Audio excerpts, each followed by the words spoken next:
मेरी सुनवाई एसएसपी साहब ने करी थी और उनकी बहुत बहुत शुक्रगुजार हूँ। मेरी बच्ची को देहरीगढ़ थाने में सुनवाई हुई थी बहुत, और मेरे इंडिया सर्च न्यूज़ ने भी मेरी उर्फ शाबिया, मैं एसएसपी साहब का बहुत बहुत शुक्रगुजार हूँ, बहुत धन्यवाद करती हूँ कि उन्होंने मेरी दूसरे ही दिन फ़ौरन कार्रवाई करी है। मैं गई थी अपनी गुजारिश लेके उनके पास, और उनका बहुत बहुत शुक्रिया। और मैं इंडिया सर्च न्यूज़ की भी बहुत बहुत आभारी हूँ, बहुत बहुत शुक्रिया उनका कि उन्होंने मेरे पति की जो सच था पूरी मीडिया के सामने, सबके सामने उन्होंने मुझे जितना बदनाम किया था उनका सब सच। जब किसी मजलूम को न्याय मिलता दिखता है, जब किसी की फरियाद दिल से सुनी जाती है, जब कोई अफसर गंभीरता से फरियादी की पीड़ा सुनता है, तो इसी तरह से दिल से सच्ची दुआएं निकलती हैं। ये दुआएं हैं अलीगढ़ के एसएसपी कप्तान कलानिधि नैथानी के लिए, एक ऐसे बेबस परिवार की जिसकी समस्या को सुनकर एसएसपी साहब ने तत्काल कार्रवाई के आदेश दिए थे। जी हाँ, 28/12/2022 को इंडिया सर्च न्यूज ने खबर प्राथमिकता के साथ चलाई थी, जिसमें एक पीड़िता का कथन था उसका पति उसे बदनाम करने के लिए, उसे चरित्रहीन साबित करने के लिए सोशल मीडिया पर दुष्प्रचार करा रहा तथा कथित यूट्यूब न्यूज चैनलों पर उसको बदनाम करने के लिए कंटेंट चलाए जा रहे थे। पीड़िता यही शिकायत लेकर एसएसपी कलानिधि नैथानी जी से मिली। कप्तान ने पीड़िता की शिकायत सुनकर देहलीगढ़ थाने को तत्काल कार्रवाई के आदेश पारित किए थे। इस खबर को इंडिया सर्च न्यूज पर दमखम के साथ चलाया गया था। खबर के बाद अज्ञात नंबर से चैनल के एडिटर को धमकाया गया था, जिसकी शिकायत कप्तान साहब से की गई थी। इंडिया सर्च न्यूज की खबर का असर हुआ थाना देहलीगढ़ में 29/12/2022 को अपराध संख्या 392/2022 आईपीसी धारा 498 300 वहीं दहेज की धारा 3-4 सोशल मीडिया पर महिला की इज्जत का दुष्प्रचार करने पर सूचना प्रौद्योगिकी संशोधन अधिनियम 2008 67 में पीड़िता के पति आमिर के खिलाफ दर्ज हुआ है, जिसकी जांच इंस्पेक्टर रेंज के पुलिस अधिकारी को सौंपी गई है। अश्लील ऑडियो वीडियो किसी महिला के सोशल मीडिया पर वायरल करना या अपने सहयोग से कराना ये कानूनी अपराध है, लेकिन पीड़ित का पति इस कृत्य को कानूनी अपराध ही नहीं मानता है। उर्फ शाबिया, मैं एसएसपी साहब का बहुत बहुत शुक्रगुजार हूँ, बहुत धन्यवाद करती हूँ कि उन्होंने मेरी दूसरे ही दिन फ़ौरन कार्रवाई करी है। मैं गई थी अपनी गुजारिश लेके उनके पास, और उनका बहुत बहुत शुक्रिया। और मैं इंडिया सर्च न्यूज़ की भी बहुत बहुत आभारी हूँ, बहुत बहुत शुक्रिया उनका कि उन्होंने मेरे पति की जो सच था पूरी मीडिया के सामने, सबके सामने उन्होंने मुझे जितना बदनाम किया था उनका सब सच आया सामने। मैं चाहती हूँ उनके खिलाफ कड़ी से कड़ी कार्रवाई आए, और जो उस पर उन पर धाराएं लगी हुई हैं उनके खिलाफ उन पर कार्रवाई होना चाहिए और उन्हें जेल भेजना चाहिए।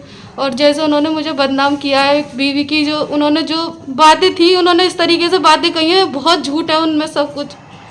और मैं बहुत बहुत शुक्रगुजार हूँ इंडिया सर्च न्यूज़ का और एसएसपी साहब को, उन्होंने मेरी फरियाद सुनी। बहुत बहुत बोल रही हूँ अफरोज शाबिया गुलशन की माँ। मेरी सुनवाई एसएसपी साहब ने करी थी और उनकी बहुत बहुत शुक्रगुजार हूँ।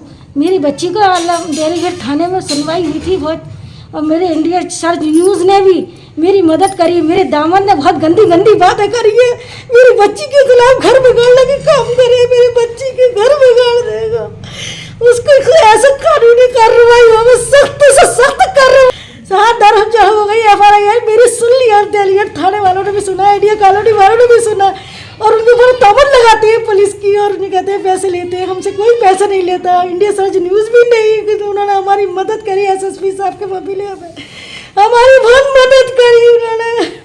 हमारा कोई नहीं है ऊपर के सिवा, मगर उसने कोई कसर नहीं छोड़ी। मेरे जेठ को, मेरे बेटों को, दामाद को, मेरे शोहर को फंसाने में कोई कसर नहीं छोड़ी। इंडिया सर्च न्यूज को पीड़ित के पति आमिर ने मौखिक रूप से बताया उसकी एक पुत्री को उसकी पत्नी अगवा करके ले गई थी, लेकिन जब हमने इस इल्जाम की हकीकत जानी तो पता चला कि 26/11/2022 को पीड़िता की लड़की खुद अपने पिता के घर से भागकर अपनी मां के पास आ गई थी, जिसकी सूचना उसी समय थाना देहलीगढ़ में 26 नवंबर 2022 को प्रार्थना पत्र देकर की गई थी। उस समय एक वीडियो पीड़िता की ओर से पिता के घर से आई 8 वर्षीय पुत्री का बनाया गया था। ये वीडियो उस समय का है या नहीं, इंडिया सर्च न्यूज इस वीडियो की सत्यता की पुष्टि नहीं करता है, ये भी पुलिस जांच का एक विषय है। पापा ने मुझे मारा और दादा मुझे गाली बकी, मैं आ गए यहाँ पर, मैं मेरी छोटी बहन को भी मारा और दादा ने मुझे गाली बकी। दादा कह रहे जब घर से बाहर निकल तो मैं बाहर आ गया, और के दूंगा। किसके पास रही तू? मैं मैं नानी के पास रहूँगा। हाँ, पास नहीं रह जाएगी? मैं जाऊँगा और जब जाऊँगा तो पापा मारेंगे। कौन मारेंगे? पापा मारेंगे। मैं आ रहा हूँ। इंडिया सर्च न्यूज कोई भी खबर बिना पीड़ित के वर्जन के नहीं चलाता है। जो प्रार्थना पत्र या बयान दिया जाता है उसी खबर को प्रकाशित किया जाता है। इसी नियम के साथ इंडिया सर्च न्यूज रोज नई ऊंचाइयां छू रहा है। विश्वास का दूसरा नाम इंडिया सर्च न्यूज है। यही दुआएं हमारी कामयाबी की निशानी है। पक्ष हो या विपक्ष, जो अपनी बात पुलिस या मीडिया के सामने रखेगा उसको इंडिया सर्च न्यूज हमेशा प्राथमिकता के साथ ही चलाएगा। अब मुकदमा लिखने के बाद पुलिस जांच में जुट गई है। जो ऑडियो वायरल हो रहा है उसकी जांच भी की जाएगी।